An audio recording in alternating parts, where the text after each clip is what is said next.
Hello friends, welcome back to the many video guys and my YouTube channel guys. Today friends we are going to talk about guys Lava Mobile setting guys, and today friends I am going to show guys Lava Mobile guys Bluetooth device connect setting. How to connect Bluetooth device in Lava Mobile. Friends, you want to connect Bluetooth device in your Lava Mobile.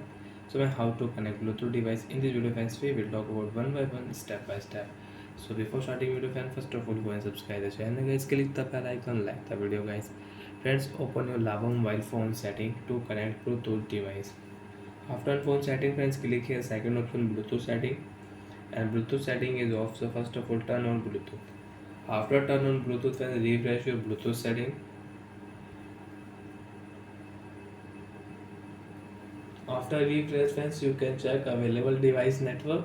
So friends, you have headphones, speaker, earphones, earbuds, select your device. So friends, I have Bluetooth speaker, so friends I will click Bluetooth speaker, and friends you can see this pair notification. So friends, click here pair option, and guys device will connect with your Lava Mobile. Device will paired. Friends, you can see paired device. So like that friends, you have headphones, you have earphones, speaker, earbuds, so you can connect with your Lava Mobile and you can use it.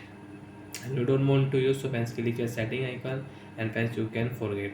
After forget friends, again you want to use the device, so you cannot use. Friends, again you will have to click here pair option, then friends you can pair the device again in your Lava Mobile. And friends, if you click cancel option, so friends you can see could not pair with the speaker because incorrect pin or passkey. Okay, so like that friends, you can pair, you can connect any device, and friends you can check Lava Mobile Bluetooth device name. So friends, I will name into phone Lava, and device name will rename. And you don't want to use Bluetooth settings, so you can turn off Bluetooth settings. So bye friends, thanks for watching the video guys.